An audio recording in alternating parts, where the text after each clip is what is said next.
થાય બધું થાય. એમાં હર્ષદ ભગતની થોડીક ભૂલ હતી. એમાં આપણા હર્ષદ ભગતની ભૂલ કાળ હોય, પણ એ ટૂંકમાં શું છે કે એ જે આપણા અંગત માણસો ના તનના દુશ્મન એ મારા દુશ્મન બહુ વાત છે. હું તો હિન્દુ મુસલમાનમાં નથી માનું. હું તો મુસલમાન હારા જો હાલ યોગી આદિત્યનાથનો જ્યાં બુરખાનો વિરોધ થયો હતો ને યુપીમાં, મેં એમાં સમર્થન નથી. શું કામ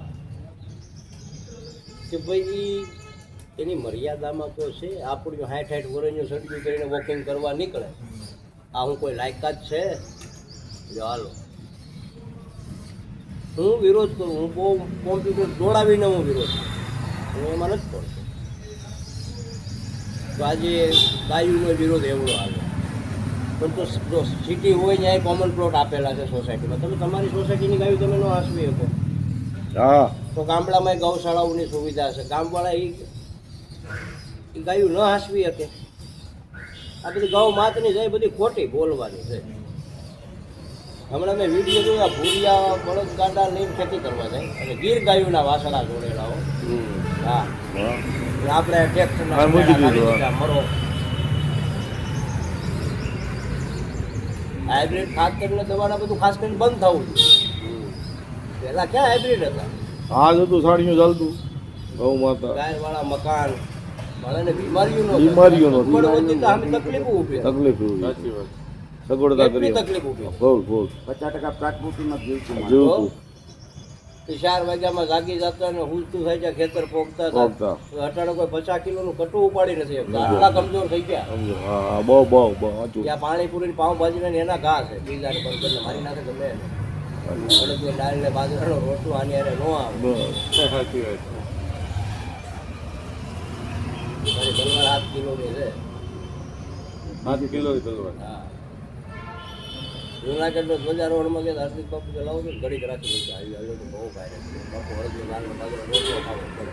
હા, હાલો, અરે બાપ પછી પીઝા આ પીઝા મીઠાઈ મીઠાઈ લાડવા પેંડા નહીં ગમતું. જરૂરી છે, સાચી વાત. મારી ફકીરીમાં પહેલી શરત મરચામાં જીતેલો છે બાપુ. ત્યારે મને ખબર પડી, વાહ દાદા મેળો વાહ. અરે પછી ઉજર જતો ઉજરમાં હાલતા ને જેમ તો સાચું. 4-5 દી તો રોકાવાનું થાય જ.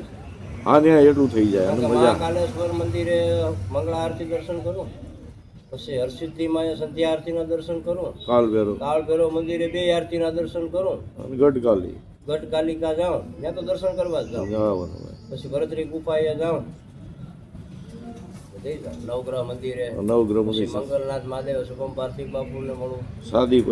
સાંદીપની ઋષિ આશ્રમ આ બધું બધું સર અર્જુને મજા આવે. એ તમે જો એમ 4-5 દી વયા જ શુભમ ને. પાર્થિકના સંસદમાં ફોર્મ ભરસેલો હતો. હા, આવશે. બાપુજી હતા, હા, મસ્ત છોકરો છે. હાર્દિક બાપુ જેટલી ઉંમર છે શુભમ પાર્થિક. ચોગંબા. આ પિતૃદોષ જે હોય ને સર્પદોષ મંગલ દોષ, એનો હવન ન્યા થાય ન્યા ને એ થાય. મેદાનમાં હા, તો જ પોગે.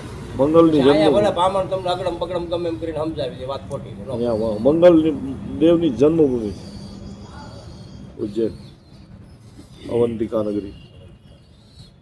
હા, ધરતી માતા, સાક્ષાત મંગલનાથ મહારાજ. હા, પૃથ્વી માતા.